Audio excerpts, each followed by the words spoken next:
Hello YouTubers, this is MusicsWhore here, and this is my number 48 in my top 50 albums of all time. Number 48, as you can read down below, Coven's Witchcraft Destroys Minds, Reaps Souls, released 1969. Genres it covers are acid rock, hard rock, I'd say more pop rock in there too.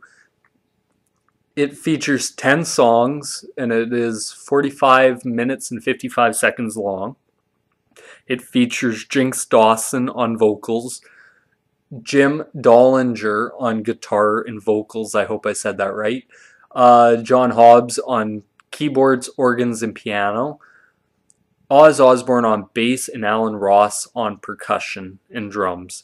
Now, this album, is it a landmark album? Yes. I really believe it is. It is probably one of the first openly Satanist albums to come out around that late 60s, early 70s period where I'd call it the golden age of satanic rock, is where a lot of those bands started coming out. Signature song off this album, Wicked Woman. With a wicked woman, you're going to hell. I just love the song, and I'd say second best song, the hidden gem on this, would be either Pack with Lucifer, Dignitaries of Hell, which were pretty good. This is also Influence. I believe this is one, or actually, take that back, Landmark. It's also one of the first to use, you know what those are? Devil horns in music. Also one of the first to use Hail Satan or the inverted cross or the nude altar thing. And I think it also goes back to when they were signed, which leads into this album as well. They signed in their own blood, which back then, like, I'm not sure about this, but I always got a weird vibe about that because it almost became Coven was sort of like sideshow.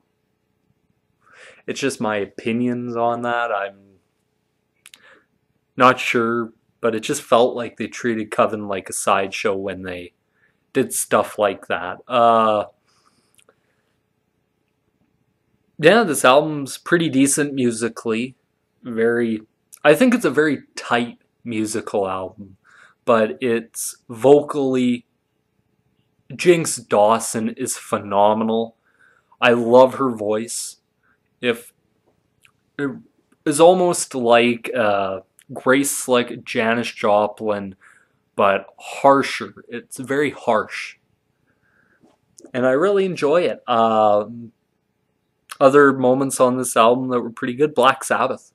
I really like the opening track. It was pretty good. It's very catchy.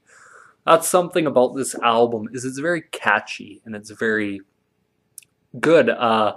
Influence of this album, you could say it influenced goth rock or goth metal, dark metal.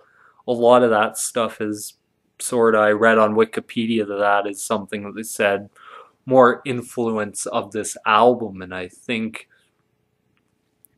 let's just put it this way, I think the whole way they went about after this album, commercially successful, no it wasn't. It really, how do I put this? They went about it the wrong way. America in 1969 was very conservative. Even though times were changing, they were still a very conservative country. No matter what some people like to say about the swinging 60s and all that, it was still very conservative in the mainstream. And a band like this came out, and I think not too long after its release, it was yanked off store shelves, so there was no chance of commercial success. But it still is one of those cult classic albums that really deserves to get listened to. If you're into this style of music or something, go ahead and listen to it. If you've never heard of Coven, give them a try. They're not everybody's cup of tea. Very much like The Deep, they're not everybody's cup of tea. Guns N' Roses, maybe probably more easier listening to in some parts, but it's a great album in my opinion now. Is it a landmark? Yes. Is it a my enjoyment? How did I feel listening to that album? Musically, I always look at it this way. It's good. The last song, it's something my dad always told me especially when he talks about AC/DC. You can like the beat, but you don't have to agree with what the person's singing about. If the music's good, you can just listen to the music and tune the person singing out or what they're saying out. Last song, I think I did a lot of that, tuning it out and all that. But no, as a whole, it's an enjoyable record. I really recommend it to you guys to listen to. Yep, so that's my thoughts on Coven's 1969 album, Witchcraft Destroys Minds, Reaps Souls. Well, look out for my next number 47 video. This is MusicsWhore. Peace.